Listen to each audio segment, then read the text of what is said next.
Is it visible? Yes, ma'am. Yes, Yes, ma'am. ma'am. Yes, ma'am. Yes, ma'am. So last day we stopped here. We defined the demand curve and we talked about the endogenous and exogenous determinants of demand. We found that price of the commodity is the endogenous determinant of demand, where endogenous means it determines the system and is determined by the system. That means price determines demand and is determined by the demand. Apart from the own price of the commodity, there are several list of variables which affect demand.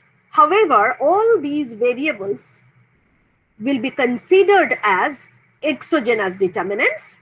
And in this context, we consider the price of other goods. In case of price of other goods, I mentioned about the substitutes and complementary goods, and I also talked about unrelated commodities. Then we considered the income of the consumer. We considered taste and preference, the demographic effects, information, availability of credit, expectation about the future prices, etc., as several exogenous determinants of demand. Apart from these, there are many other exogenous determinants like, gender, like education. Okay, so when you will move towards the empirical analysis, now we are constructing the theory. Okay, later when we will learn a lot of statistics, econometrics, we will move towards empirical analysis. You will find that not only these things, gender may affect the demand, education may affect the demand, parental education may affect the demand. So all these things are there. There are too many things, so there are too many exogenous determinants of demand. Now, using the endogenous determinant, that is the price of the commodity, and the exogenous determinants, price of other commodities, income, etc., we are introducing two concepts: movement along the demand curve and shift of the demand curve. Now, if there is any change in the endogenous variable, in that case, we will have movement along the demand curve. To understand the idea, we are considering an individual demand curve where I'm measuring Q along the horizontal axis, quantity demanded along the horizontal axis, and price along the vertical axis. So along the vertical axis, we are considering, as I discussed, the inverse demand function. So, we are plotting basically the inverse demand function. So we are measuring price along the vertical axis, quantity along the horizontal axis, following the Marshallian convention. Now suppose P1 is the initial price. This P1 is the initial price. We are starting with this price, okay? Now with this price, if I follow these DD straight line demand curve, in that case, Q1 will be the quantity demanded. At this price, Q1 will be the quantity demanded. And when price falls, other things remaining constant, in microeconomics, when we consider change in one variable, we consider other variables remain constant. Okay. So when I am considering any change in the price of the commodity, we implicitly assume that rest of the things, that is price of other commodities, income, taste preference, demographic situation, expectation about future prices, everything remain unchanged. So if there is a reduction in price, what we are finding that quantity demanded will increase from Q1 to Q2. So as price is reducing, quantity demanded is increasing. That means we are moving from this point to this point along the demand curve. So if there is any change in the endogenous determinant of demand, we will have movement along the demand curve.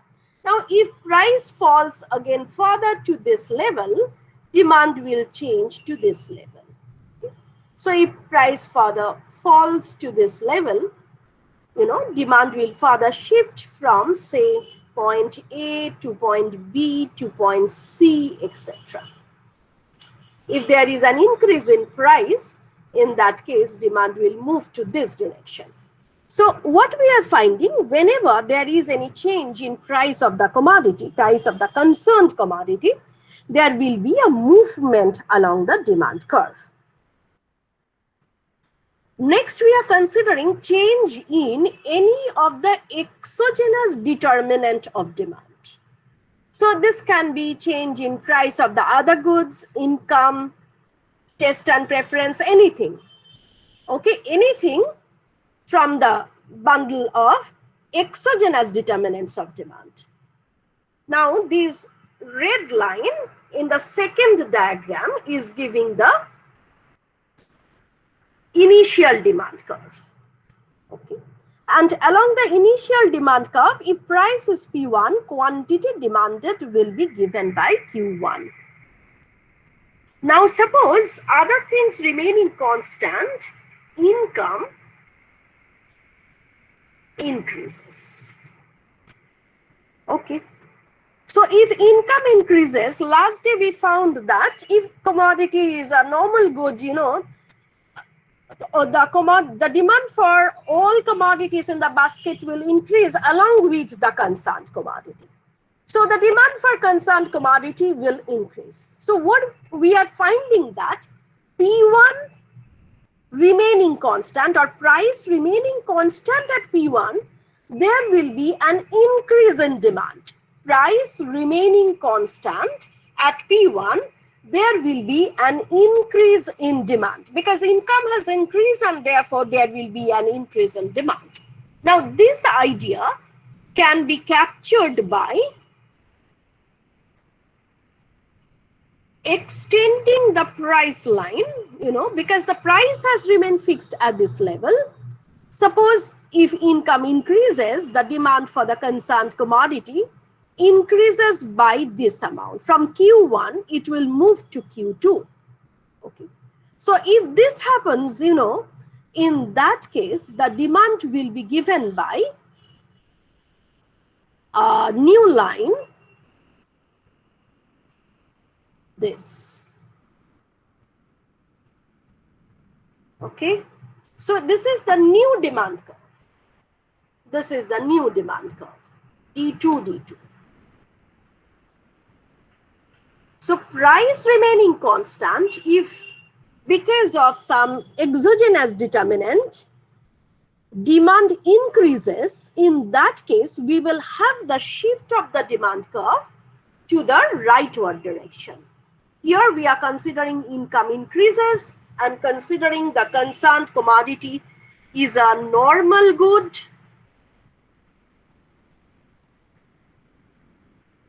So as income increases, demand for this commodity will increase. So we will have a shift of the demand curve. The change in demand due to change in income, other things remaining constant, can be captured by shift of the demand curve to the rightward direction. Alternatively, if there is a reduction in income, other things remaining constant, in that case, this demand line will shift to the leftward direction. Okay, so it will shift to the leftward direction. Okay, so in this case,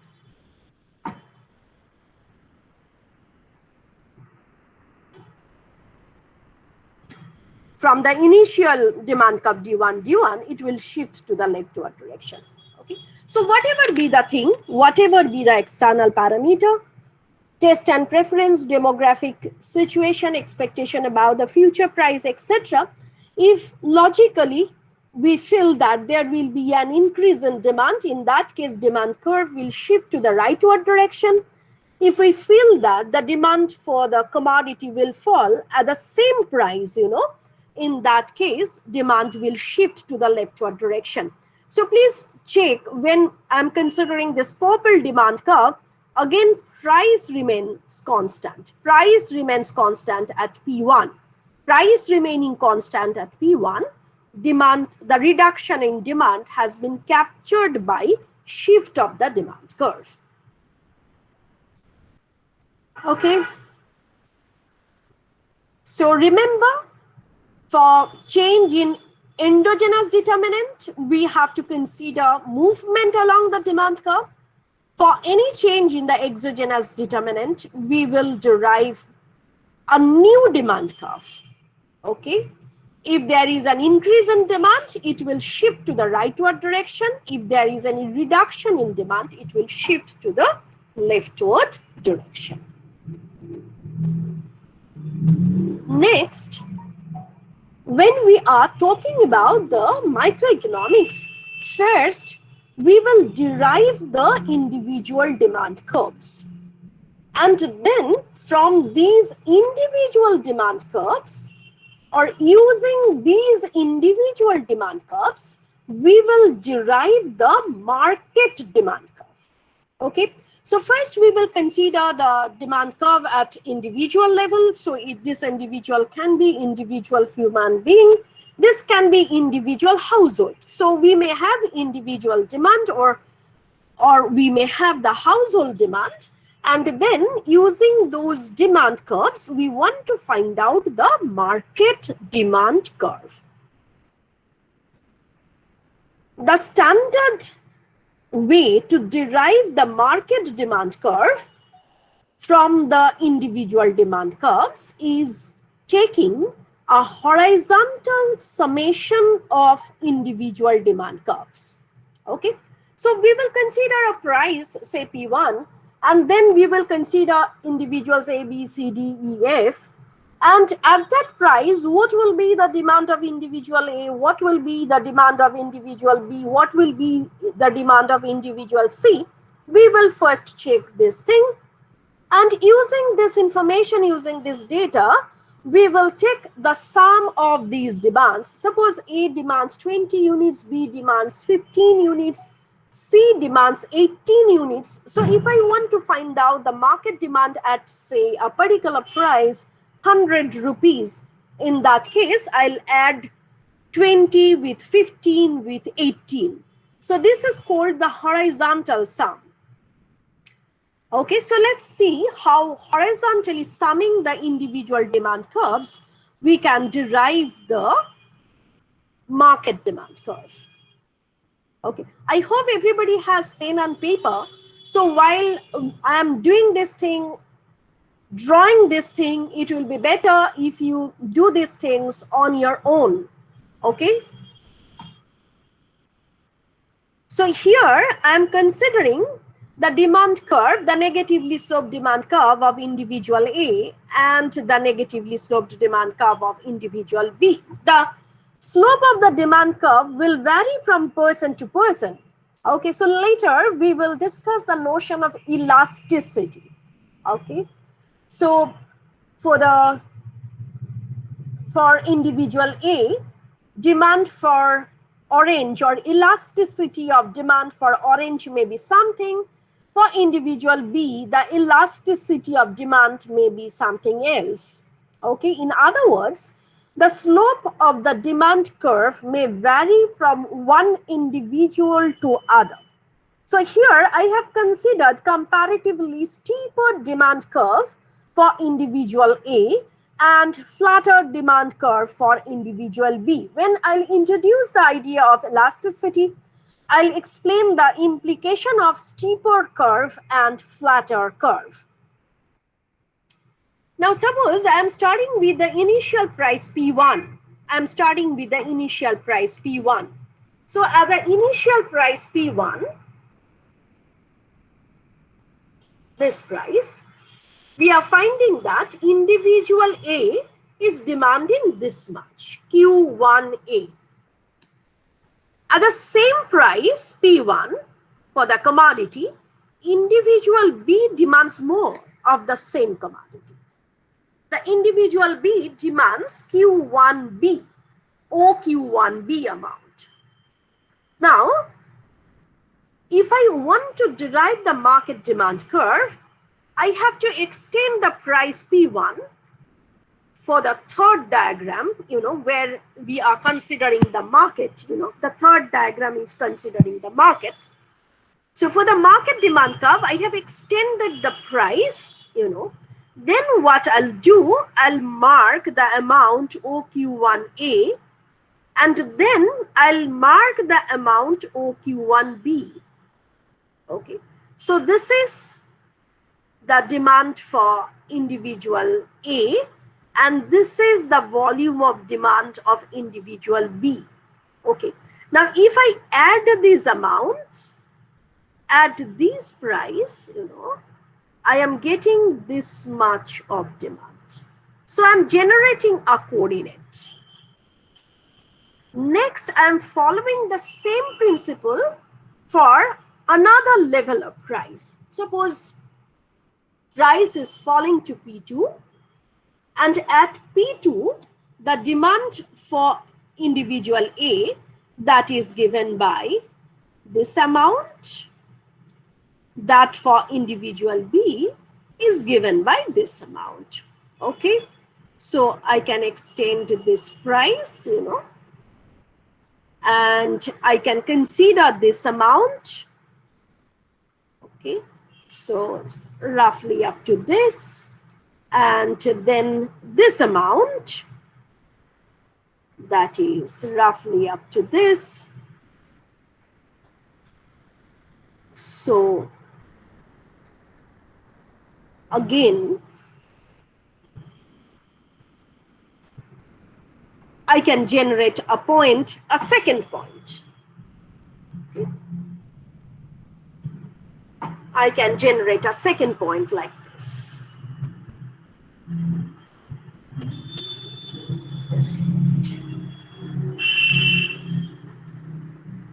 Now, once I get this point and this point, joining these 2 points will be better to use.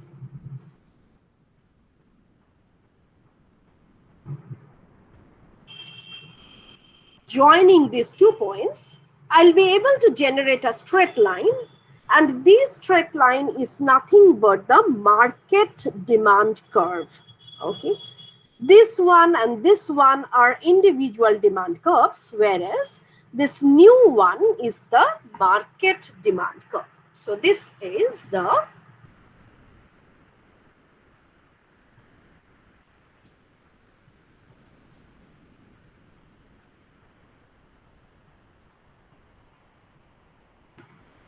So instead of 2, you can consider 3, 4, 5 or n number of individuals, and in this way you can go for this simple arithmetic sum and you can derive the demand at different levels of prices, and joining the coordinates you can generate the market demand curve. So this is called horizontal summation.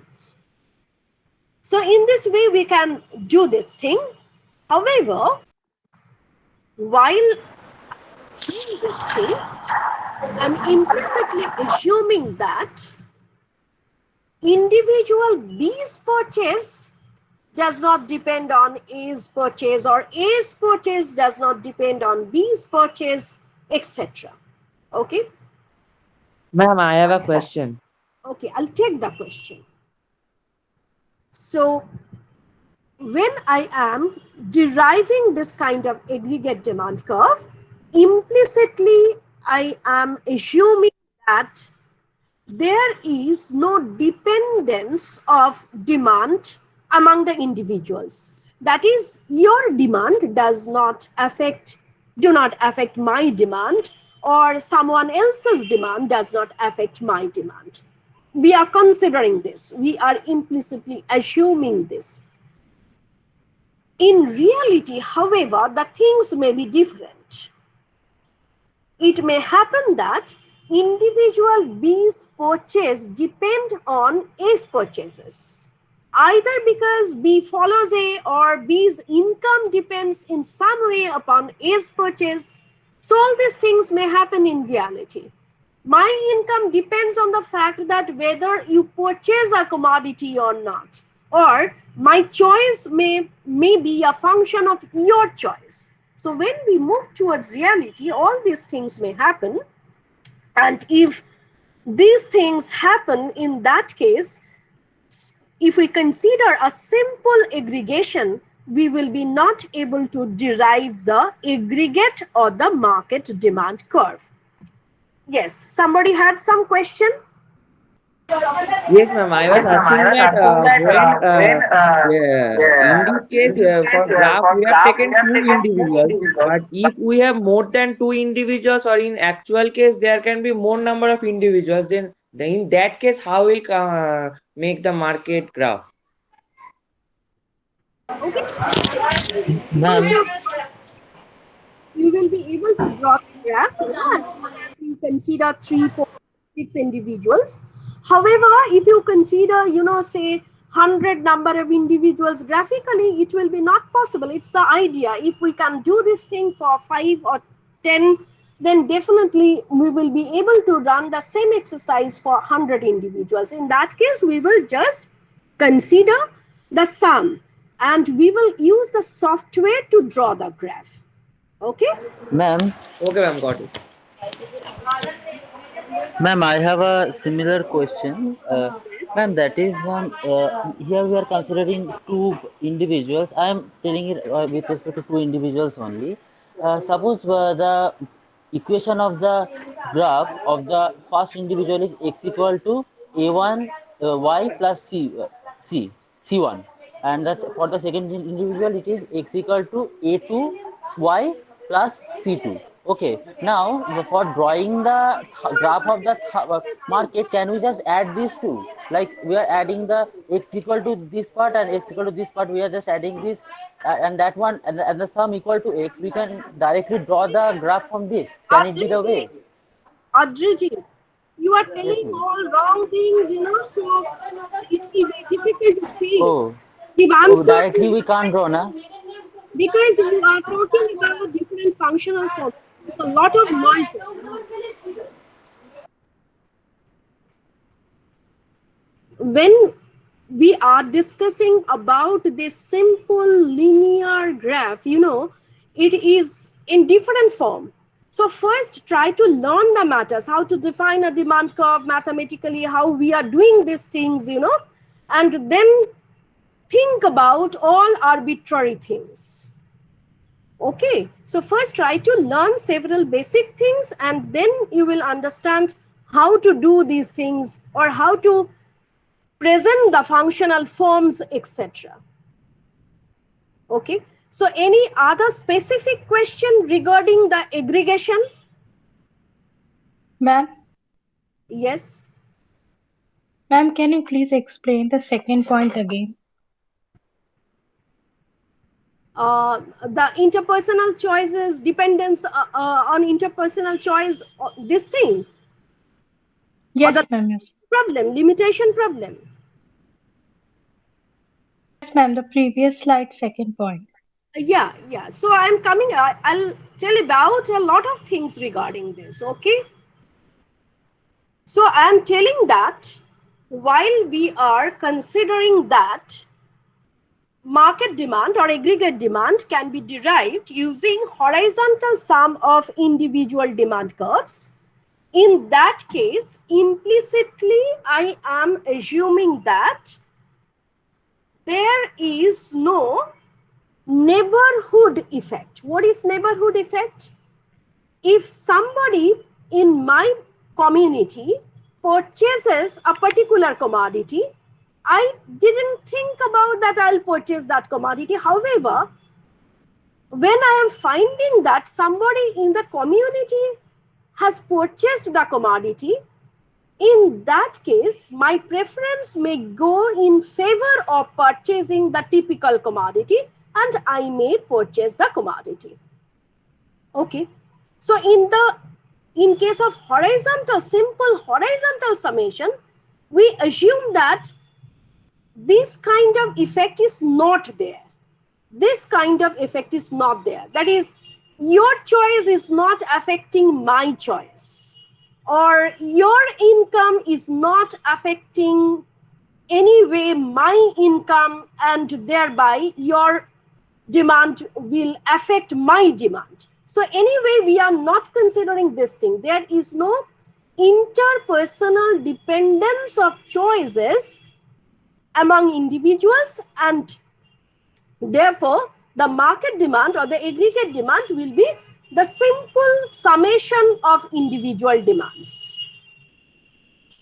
Okay. Now, when we will look at reality, the situation is not like that. In this context, I'll introduce three concepts: bandwagon effect, snob effect, and Veblen effect, and we will learn, in presence of one of these effects or two or all, this simple arithmetic sum will not be able to give us the aggregate demand curve. So the idea of getting the market demand curve or aggregate demand curve is not that simple. When simply we are considering the horizontal summation, implicitly we are assuming that there is no dependence in choice. However, this is not true, and now I am going to explain how one's behavior may affect others' behavior. Okay, ma'am, got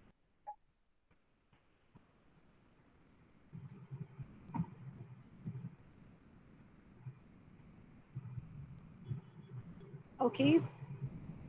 So what we can say, to avoid the aggregation problem, implicitly we consider the individual as the selfish individual. That is, individual is considering the price of the commodity, his or her own income, taste preference, education, etc., and determining the demand. So individual is a selfish individual. Okay. Liebenstein. Ma'am, can you once show the previous slide?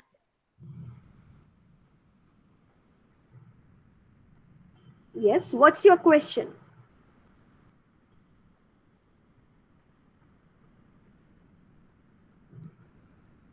So Liebenstein, in his famous paper in 1950 in Quantitative Journal of Economics, first time explained three possible effects.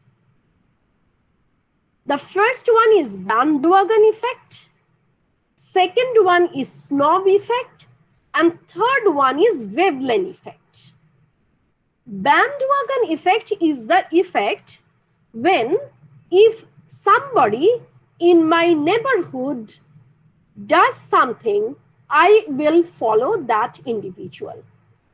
And this similar logic will be followed by all in the community, and they will behave in a similar fashion. Okay, so a bandwagon effect is said to exist if any individual purchases goods in order to behave like other members of her social group. If their demand for a good increases, so will her, since she wishes to identify with them.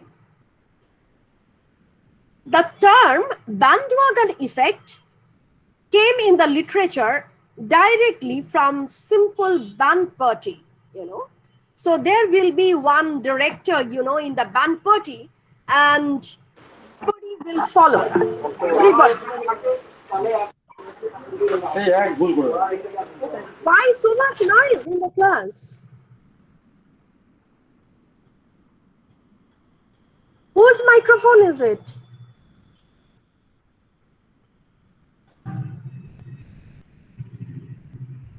When I'll ask for the questions, please one by one, open your microphone and ask the question, Otherwise, there will be noise and nobody will be able to listen to anything. So the idea of bandwagon effect came from the idea of band party, you know, and it is equivalent to hard behavior, In context of COVID, I think many a times you are getting a word hard behavior. If everybody, gets a vaccine, etc., then the hard behavior will be developed, So this is the second diagram, the second figure is giving an example of hard behavior. If this fish opens the mouth, all the fishes following this particular fish. So this is the bandwagon effect. Okay.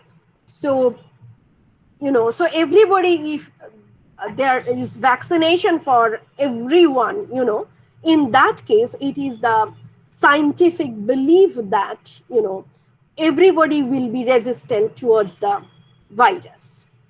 So this is called the hard behavior. This is called the bandwagon effect, behavior of the entire herd in a particular manner. Okay, so individually, maybe everyone didn't think about purchasing a commodity. However, when I am finding that somebody in my friend circle or in my neighbor, they are purchasing these commodities, we want to identify ourselves with them, and for that matter, we will reveal the demand for a specific commodity. So graphically, next, we will try to capture the effect of the bandwagon effect. So we are starting with the simple demand curve AB. We are measuring Q along the horizontal axis. We are measuring price along the vertical axis, and we are considering the original demand curve AB. AB, the black line, is giving the original demand curve. So we are starting with this price, this price, and at this price, suppose this price is P naught. At this price, the demand is given by OM. Okay. Now, if price falls to say P1, if I follow the actual market demand curve, AB is the market demand curve. Okay. So what will happen? The demand should shift to, the demand will change to ON. So it will increase by MN only. If I consider the change in price, reduction in price from P0 to P1, if AB is the otherwise aggregate demand curve or the market demand curve, in that case, the market demand will increase by the amount MN. However, if there is the presence of bandwagon effect in the market, that is, if the demanders behave like following their neighbors or following their friends, that is, if there exists bandwagon effect in the society, in the community, in that case, as price falls, the demand increases not by MN but by MT. Okay. Consumer purchases more. Okay. So this part, this NT part, is the change in demand due to presence of bandwagon effect, due to presence of neighborhood effect. So we are finding that market demand may not be simple horizontal sum of individual demand curves. If there is presence of bandwagon effect, in that case, what may happen? When the price is falling from P0 to P1, the market demand is not increasing by MN, Rather, it is increasing by MT, so that, the aggregate demand curve is flatter compared to that it should be. AB is the demand curve with which we started the exercise. Now I am considering a reduction in price. However, what we are finding that demand is increasing by MT. Okay. So G is not the point on which the new demand will be based upon. Rather, H is the point on which the new demand will be based upon at a lower price. Now, joining this point E and H, we can generate a flatter demand curve KL, which is presenting the bandwagon effect. So this is the demand curve. KL is the demand curve after incorporating bandwagon effect. AB is the true market demand curve, the actual demand curve, which was there. And if we incorporate the bandwagon effect, the aggregate demand curve or the market demand curve will be KL rather than AB. Okay, so the market demand curve is becoming more elastic compared to it should be without incorporating this kind of bandwagon effect. Now, if there is any question regarding the definition of bandwagon effect, regarding the idea of bandwagon effect, and regarding how we can derive the aggregate demand curve in presence of bandwagon effect, or how we are analyzing market demand curve may not be a simple horizontal sum of individual demand curves. Any question? One by one. Ma'am, is this an irrational behavior? No, this is not irrational behavior. So first, we mentioned that we are following a typical thought process where economists are thinking that optimization is so important that optimization is as if equivalent to rational behavior. However, many issues related to the rational behavior, one by one, everything will be learned by all of you. So this we cannot consider as irrational behavior. Okay, so Okay, ma'am. Okay, ma'am. human being, so these are different psychological states. However, this bandwagon effect or snob effect, we will be not able to tell that these are irrational behavior. Next. Ma'am, does bandwagon effect always necessarily cause the demand curve to be more elastic, or can it be more inelastic as well? If you consider that somebody leaving something, okay, actually the practice of using certain commodities, that will be generally left by the society. In that case, as we consider any change in price, the direction of the demand will move towards this direction. Okay, however, in context of bandwagon effect, we are considering everybody is following more followers of the same practice. So the standard practice is to consider more elastic demand curve. Okay, more people following, you are adapting something, more people following. Okay, so hence it turns more elastic. Yes, yes, Okay, because of the population following that one single example. yeah, yeah. Somebody started to adapt something, and everybody in the society following that person. So this is the idea. Okay, ma'am. Okay, anyone else, any other question? Ma'am, Can Once again, repeat this more elastic part. Yes. Elasticity, are you coming from economics background or Yeah, I had economics. okay? So at this moment, forget about the term elasticity. Just look at this as a flatter curve. Because I told you, I have to introduce the notion of elasticity. Okay, so that is a big concept. So I have to introduce that concept. So consider the curve KL as a flatter curve compared to AB. When you will learn about elasticity, you will be able to relate the flatter curve is more elastic, steeper curve is less elastic. So you will be able to relate the things. And once again, I'll tell you about these things. Ma'am, I had a question.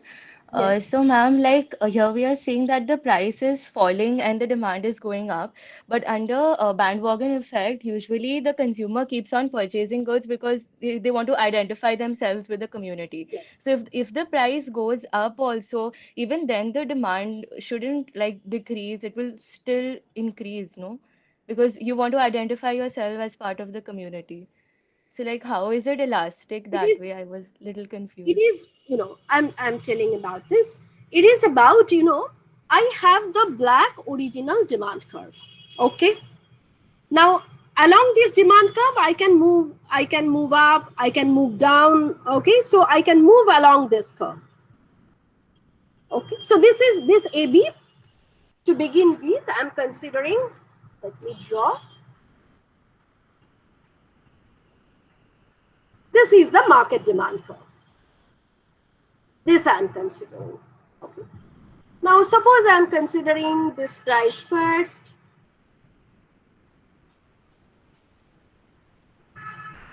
Okay, I'm telling that at this price, this will be the total demand. Okay. Now you are telling the context that the price is moving up to this level. Say this is P2, this level. Price is moving up to this level. Now, if this is the demand curve, sorry,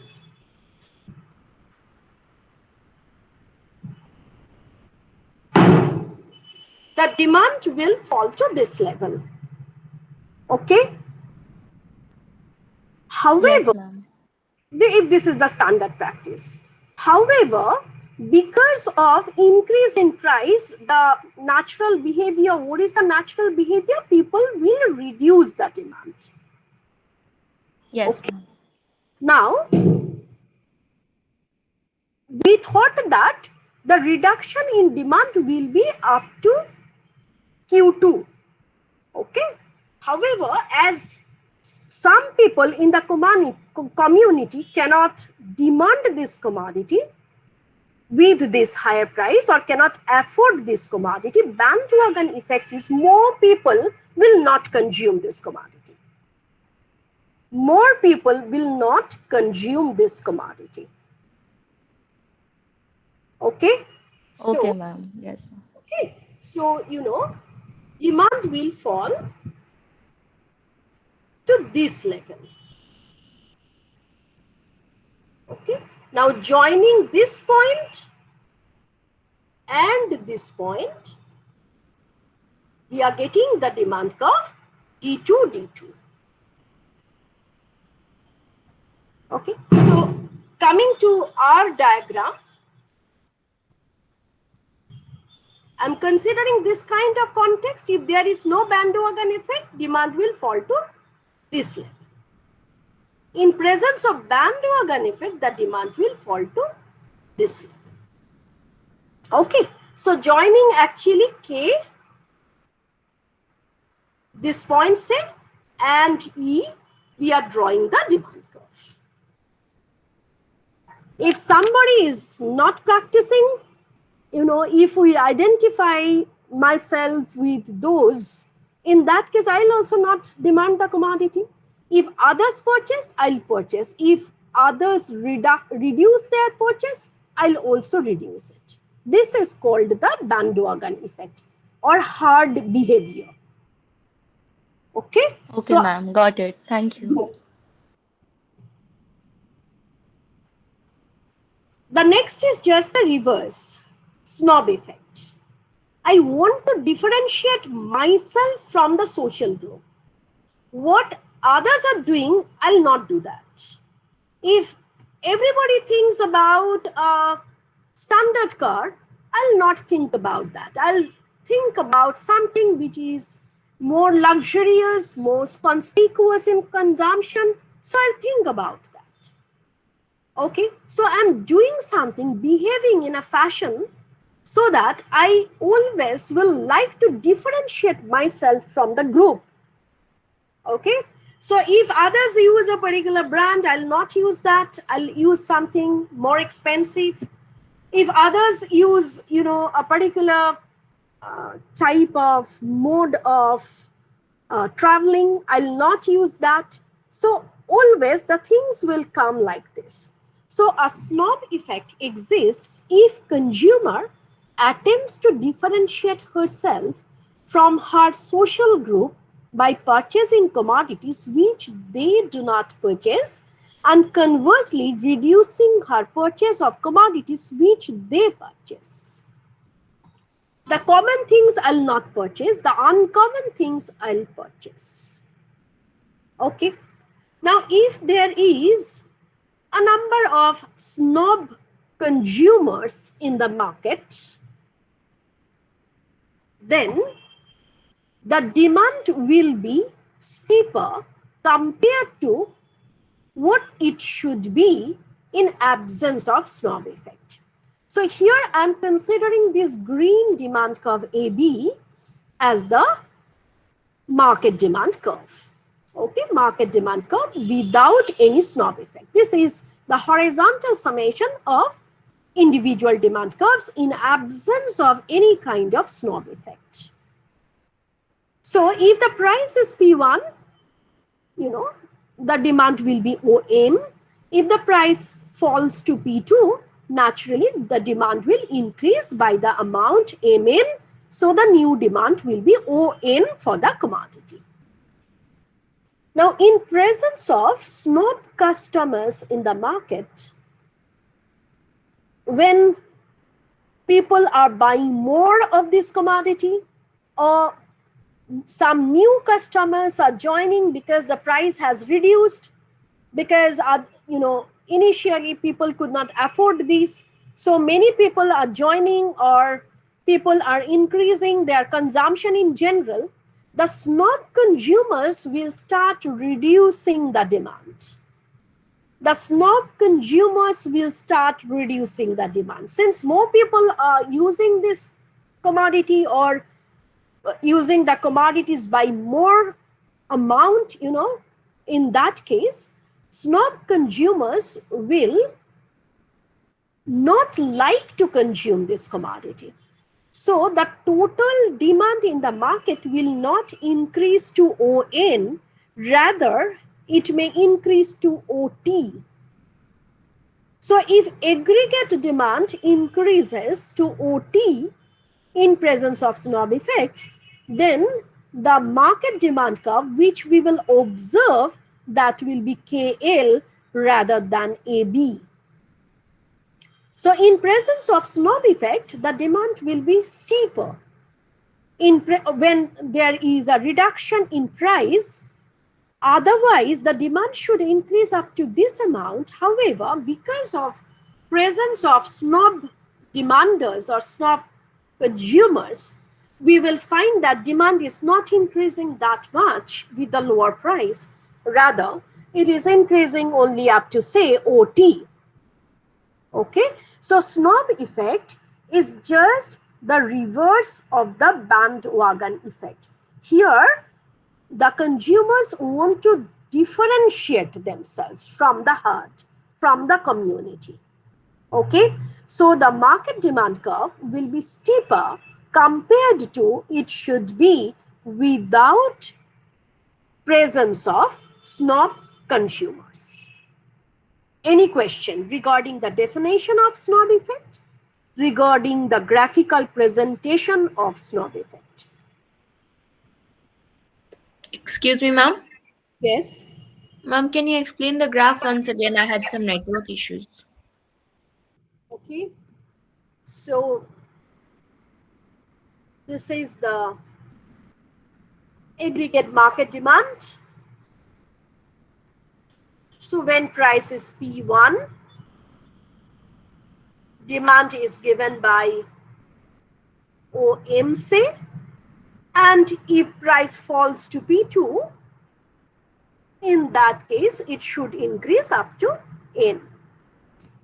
Now in presence of snob effect, when price is falling, and in general there will be a tendency to purchase more of this commodity, snob consumer or snob customer will not like to consume the commodity. Okay, so if there are several snob customers in the market for the concerned commodity, the demand will not be able to increase up to say Mn, rather it will stop at certain level, say at T, and joining this point and this point, we will be able to derive the market demand curve. Okay, so the market demand curve is becoming steeper in presence of snob effect. Market demand curve is becoming steeper. KL will be the market demand curve in presence of snob effect. Okay, ma'am. Got it, ma'am. Thank you, ma'am. Elastic, because later when I'll talk about the elasticity, you will be able to relate. Flatter curve is more elastic, steeper curve is inelastic. So you will be able to relate. Any other question?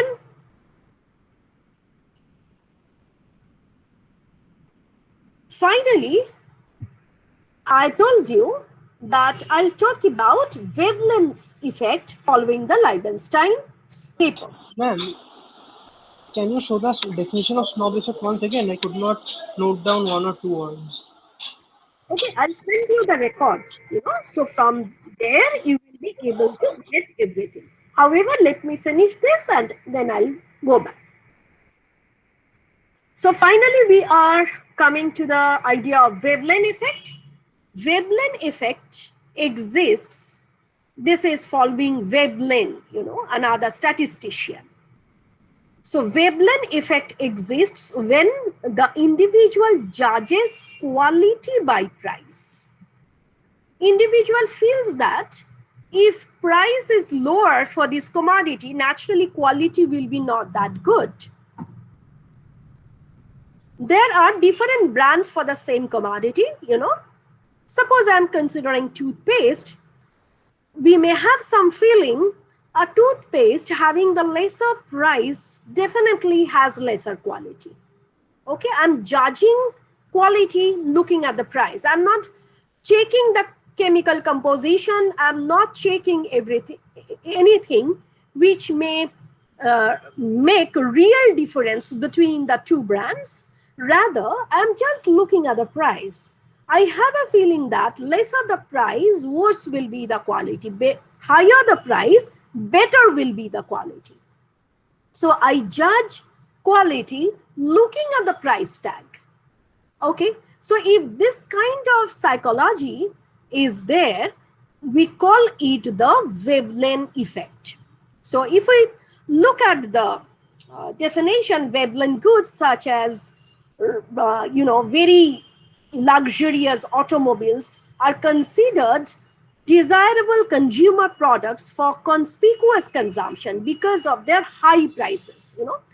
If the price is high, I will have a feeling that it is luxurious, it is conspicuous consumption, and I like to feel that higher the price, better the quality. I am not judging it as such, rather I have some kind of satisfaction that I am purchasing high price commodity, which means I am using the best quality product. Okay, so this is the idea. So if you look at these things, prices increased, so let's buy more. Okay, or I paid $2 million for it yesterday in a heavy bidding session. Okay, last year when it was going for just $10,000. Okay, so I didn't bother. It's hot item now. Okay, so all these things are there. So I am trying to judge quality looking at the price. 2 million, it's good. 10,000, no, it's not good. Okay, so if there is this kind of thing, we call it the Veblen effect. Now, coming to the graph part, once again, we are considering AB as the standard market demand curve without any Veblen effect. This AB is the market demand curve without any Veblen effect. Now, price falls from P1 to P2. As price falls from P1 to P2, the market demand may fall to OH, or even it may fall to OJ. It may fall to OH, it may fall even to the left of OG, the original amount consumed. Okay, so it is moving to this direction. Now, if the demand falls, because I believe that higher the price, better the quality, and when price is falling, I am assuming quality is not that good, and for that matter, I am reducing my demand. So if demand falls up to demand falls up to H, in that case, still we are getting a negatively sloped demand curve. Still we are getting a negatively sloped demand curve. It is steeper compared to AB. However, we are getting a negatively sloped demand curve. Now, if demand falls back and it is simply OJ at the lower price, in that case, the initial point is E, the new point at the price P2 is this one. So if I join these 2 points, I am getting a positively sloped curve. So as price is falling, demand is falling, price is increasing, demand is increasing. Positive slope or the positive relation between price and quantity means as price increases, demand increases, as price falls, demand falls. So in presence of Veblen effect, the demand curve, the market demand curve will be steeper, if there is sharp reduction in demand, there is a possibility that the demand curve is no more negatively sloped, rather it is becoming a positively sloped curve. So all these things may happen if demand falls sharply. Any Ma'am, question? can you repeat? Yes. The graph part? The graph part, I think. Yes, ma'am. Yes, ma'am. Better I am drawing the curve.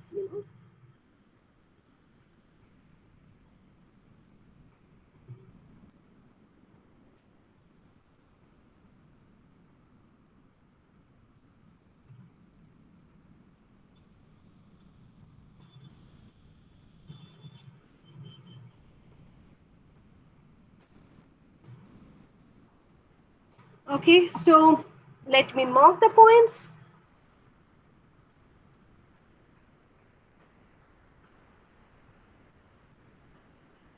So AB is the market demand curve.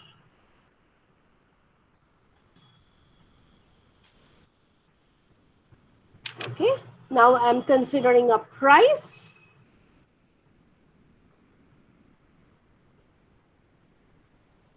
At this price, the demand is given by this amount. Okay, so I'm considering a price P1.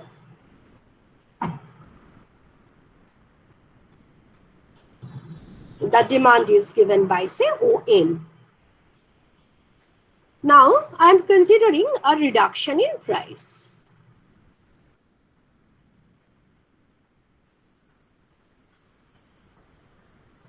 Okay.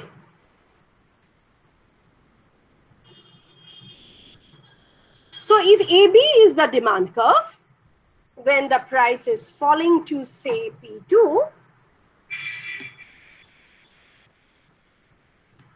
the demand should increase up to n. Next, I am considering Veblen effect.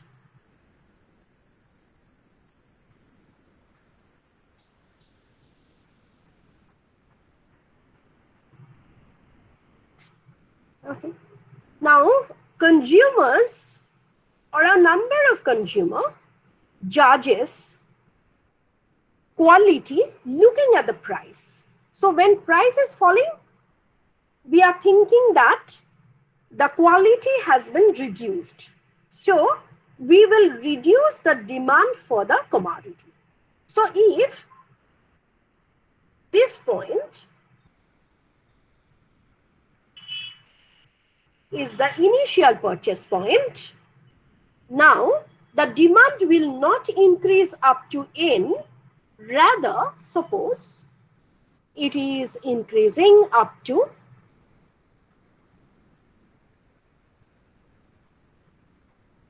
this level. Okay, this level, at this level. So if I join these 2 points,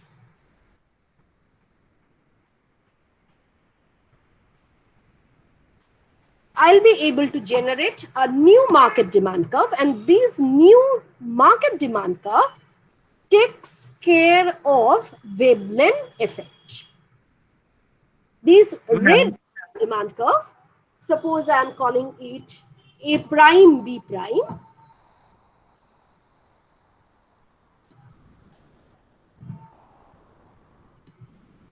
This is capturing the Veblen effect. Okay, the total market demand will not increase by the amount Mn, rather it will increase only up to this level. Say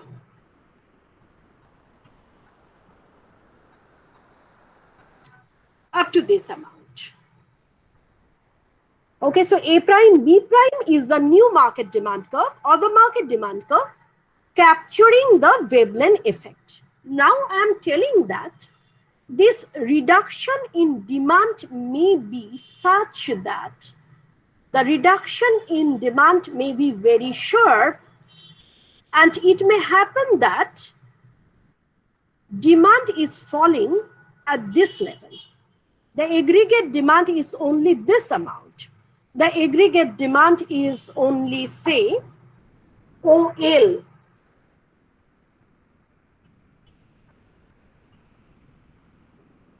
When the price falls, the demand for the commodity will be reduced from OM, that is the original level, to OL, which is lesser than the original level. Okay. So now if I want to draw the demand curve, I'll join or I'll combine this point with this point. Okay. So I'll have a demand curve like this. This demand curve is becoming positively sloped. This demand curve is becoming positively sloped because, at the higher price, we demanded more. At the lower price, we are demanding less. So if there is a sharp fall in demand because of presence of Veblen effect, so there is a possibility that even the demand curve may become positively sloped. So it is not A prime, B prime, rather it may change to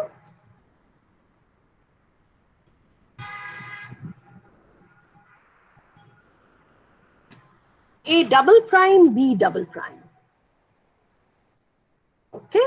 ma'am, I have another question. Of demand curve means there will be a proportional relation between price and quantity demanded. That is, as price increases, quantity demanded increases. As price falls, quantity demanded falls. Okay, so at P1 the demand is OM, at P2 the demand is OL. So in presence of Veblen effect, there is a possibility that the demand curve even may become positively sloped.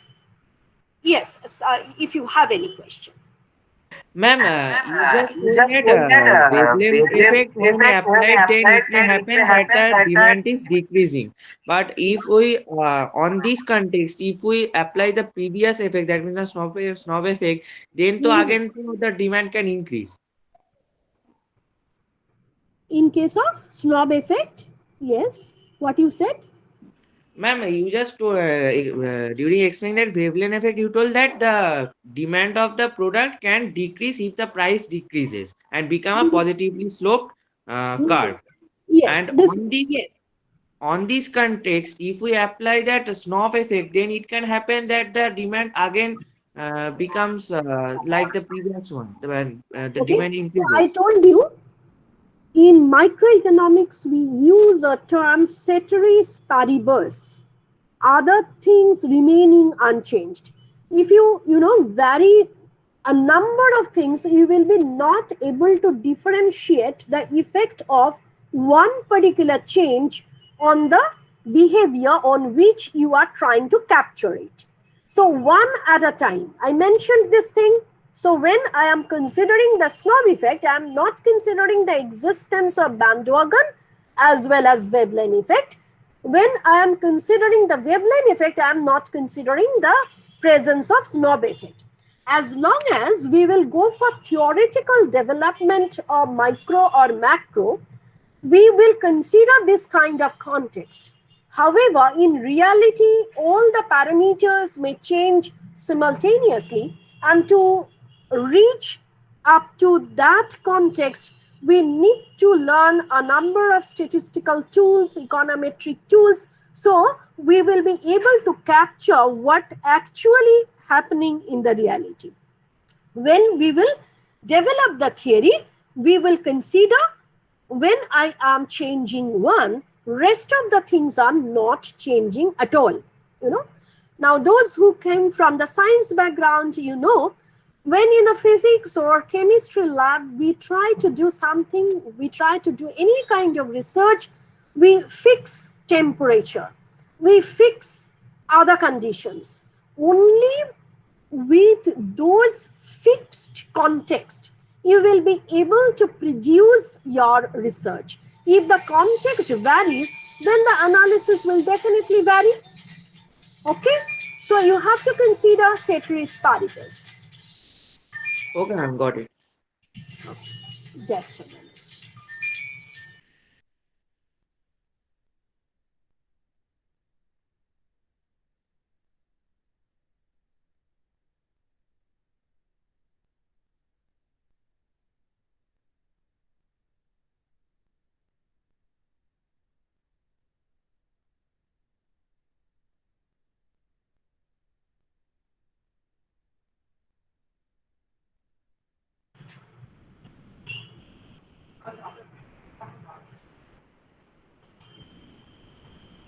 Okay, anyone has any doubt regarding these three effects, bandwagon, Veblen and snob?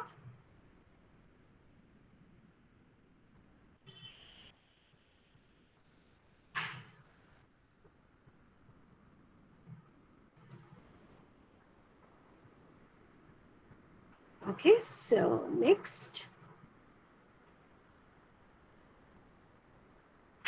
we will consider the definition of supply. Okay, so we mentioned something about demand, definition of demand, determinants of demand, how we can derive the aggregate demand from the individual demand curves. What are the problems if we consider the simple horizontal summation? So all these things have been discussed. However, we have to add a number of things. We only talked about the determinants. However, I didn't introduce the idea of elasticity. With the help of different determinants of demand, we have to develop the concept of elasticities. Okay, so once I complete the definition of supply, once we bring demand and supply together and define equilibrium and discuss the properties of equilibrium, after that I'll come back to the elasticity concept. Okay. So I'm switching to the definition of quantity supplied or supply function.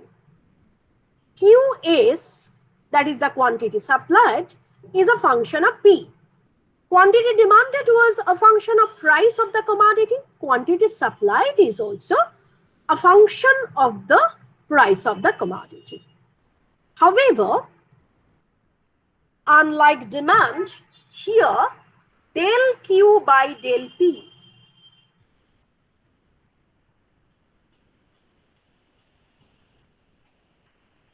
which is also equal to S prime P, that will be positive. That will be positive. Why? Because as price increases, sellers will have some incentive to supply more because they will expect higher profit selling this commodity. So as price increases, it will bring some kind of incentive to the sellers to supply more of a commodity.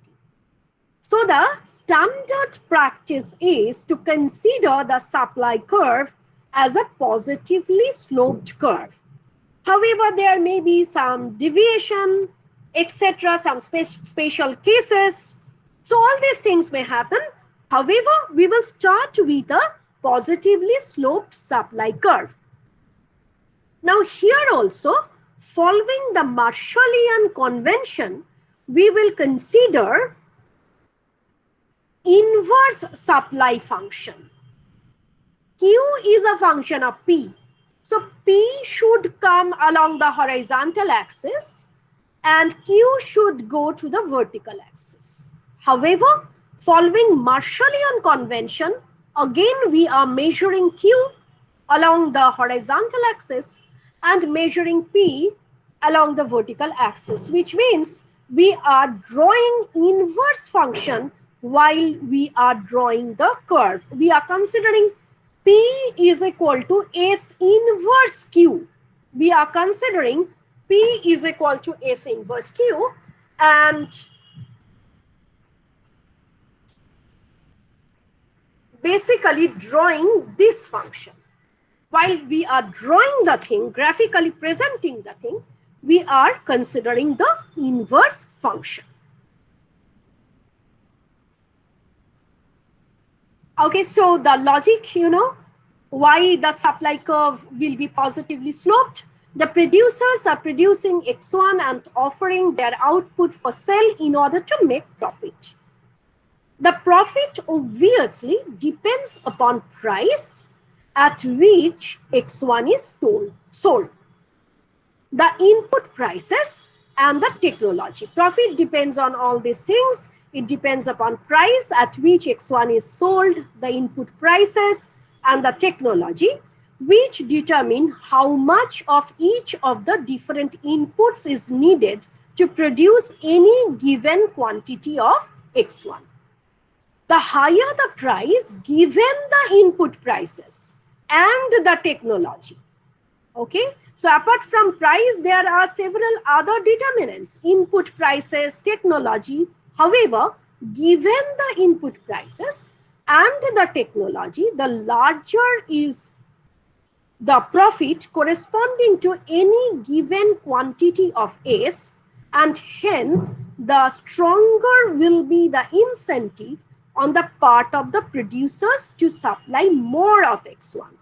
So given input prices constant, given the fact that there is no change in technology, higher the price of the output or the commodity which I am selling in the market, I'll definitely have some incentive to sell more or supply more of that concerned commodity. Hence, the standard practice is, or the standard norm is, to consider the supply curve as a positively sloped curve. Okay, now coming to the determinants of the supply. Again, we will divide the determinants in endogenous and exogenous determinants. The price is the endogenous determinant of supply, because price affects supply and is affected by supply. Okay, so if there is, lesser supply of a particular commodity, in that case price will increase. Again, if there is higher price of the commodity, in that case supply will increase. So price is affected by the supply and it affects supply. So price is considered as the endogenous determinant of the supply curve. The other determinants of supply is the cost part, cost of production. Now, cost of production consists of two elements: prices of inputs which we are applying to produce a commodity, and the technology we are using to produce a commodity. Okay, so cost of production is the second determinant of supply, and in the cost of production there are two elements: prices of inputs and technology to be used. Now, inputs mean, in a production system, land, labor, and capital. Land, labor, and capital. We bring all the raw materials within the broad definition of land. All the raw materials we need, all these raw materials we bring in the broad definition of land. So given the price of the commodity, the higher the input prices and price of technology, the less will be the amount of profit corresponding to any given amount of supply, and hence the greater will be the incentive to reduce production.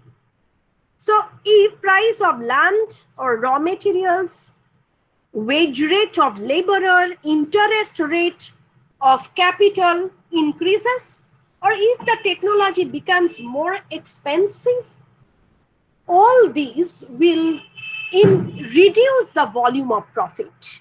All these will reduce the volume of profit.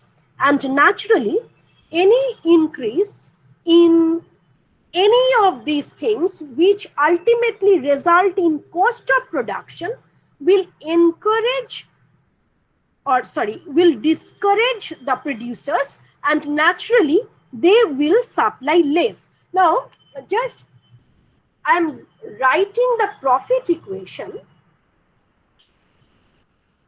which we generally define by pi. This is given by the equation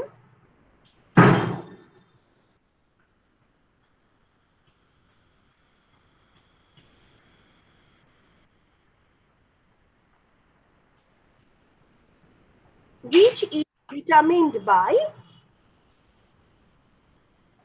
price into quantity.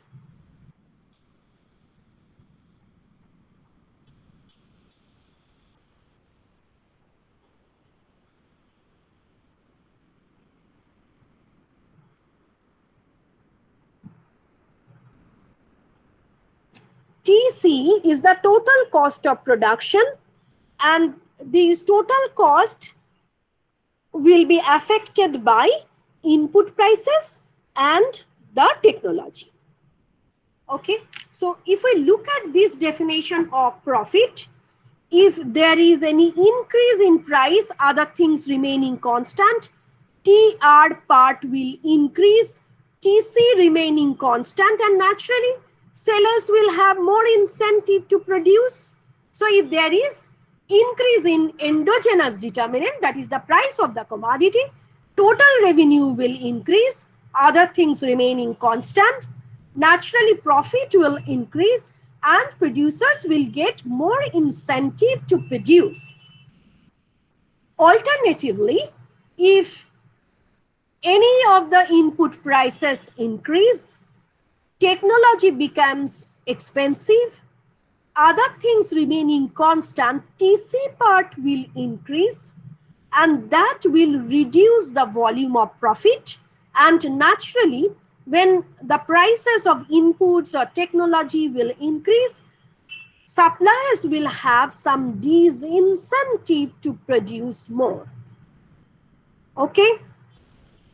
Further, the better the technology, the less are the amounts of inputs required to produce any given amount of X1. And hence the amount of profit corresponding to any given amount of S is larger. This induces producers to supply more. So for the technology, there are two things to add. One is the price of the technology. Okay? So suppose you do not have the R&D unit, research and development unit, you borrow the technology from somebody else, or you purchase the patent or the copyright for using a particular technology. So in that case, if the price of the technology increases, naturally you will have disincentive as the cost part is increasing and thereby the profit is falling. However, on the other hand, if there is some improvement in technology, in that case, with lesser amount of inputs, the producer will be able to produce more. So if there is a certain change in technology for which, a particular machine can produce more compared to the initial situation, in that case, producers will get incentive to produce more, So technology can be interpreted in both the ways. If we consider in terms of the cost, it is giving some implication.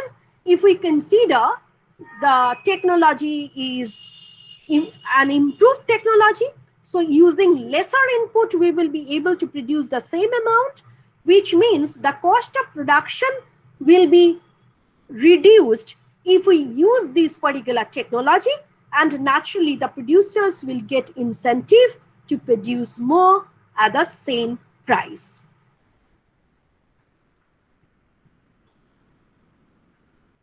Apart from this, the other determinant of supply may be the prices of related products. If price of a commodity increases, resources may be shifted from alternative uses to produce more and more of that commodity.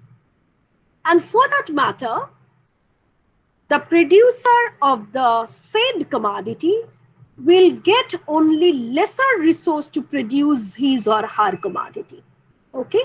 So if prices of the related product increases, in that case, the more resources will be channelized to other firms, and therefore I'll get lesser resources, and naturally I'll be able to supply less.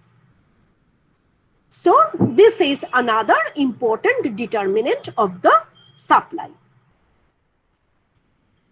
Just like the demand curve, if there is any change in the endogenous determinant, in that case, we will have movement along the curve. That is, if price changes, we will have movement along the supply curve. However, if there is improvement in technology, if there is increase in input prices, for all these matters, we will have shift of the supply curve. So if anyway there is an increase in cost or reduction in cost, in that case, we will have parallel shift of the supply curve. Okay? So if exogenous determinant changes, we will have shift of the supply curve. If endogenous determinant changes, we will have movement along the supply curve.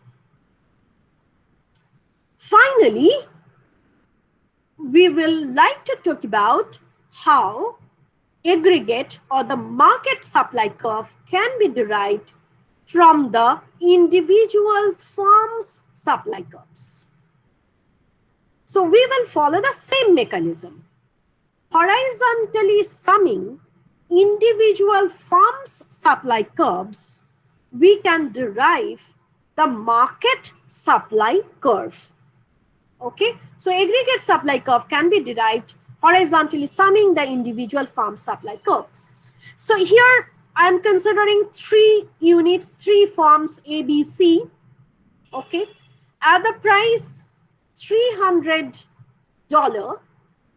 farm A is producing 30,000, farm B is producing 10,000, farm C is producing 25,000. Okay, so at the price 300, sorry, 3, it's not 300, 3, at the price $3, this farm is selling this much, this farm is selling this much, and this farm is selling this much. So what we will do, we will simply take the sum of this, and we are generating the value 65,000. So at the price 3, I am marking the point 65,000, and then I am considering a lower price 1.75 and marking the quantities, 10,000, 5,000, 10,000. Okay, so adding these amounts, getting the amount 25,000.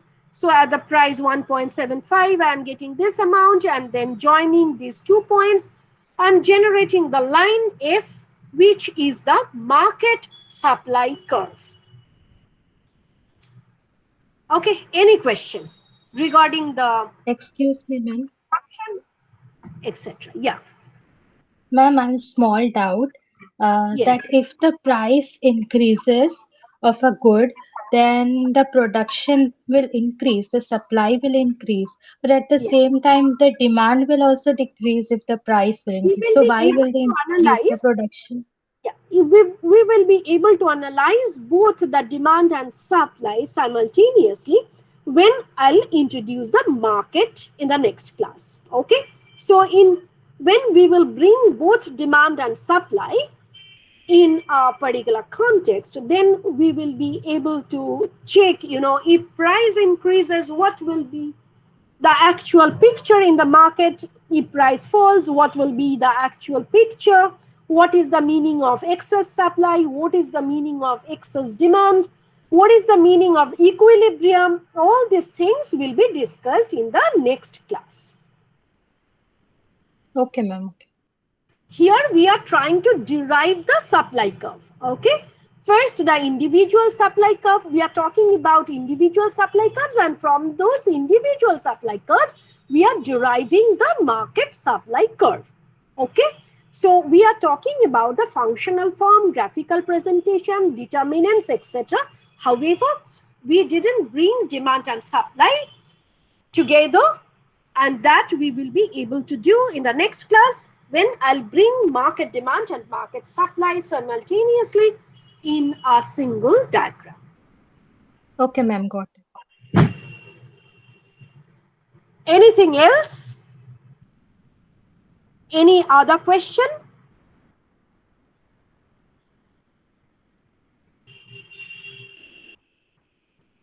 Okay, so cover up to this from the text, Stiglitz and Walsh, check up to this, how to derive the aggregate market demand, how to derive the aggregate market supply. So next class, we will talk about the market, how to derive the equilibrium, what is meant by excess demand, excess supply, etc. That I'll discuss in the next class.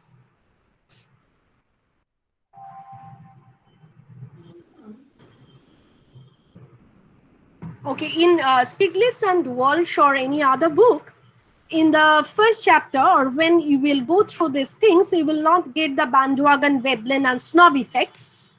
So you can follow whatever has been developed in the class, or from the index which is there just at the end of the book. You will be able to locate these terms: Veblen effect, snob effect, bandwagon effect. So just like dictionary, check the terms and you will get the page numbers where the concepts are developed. So go to those pages, you will get the idea.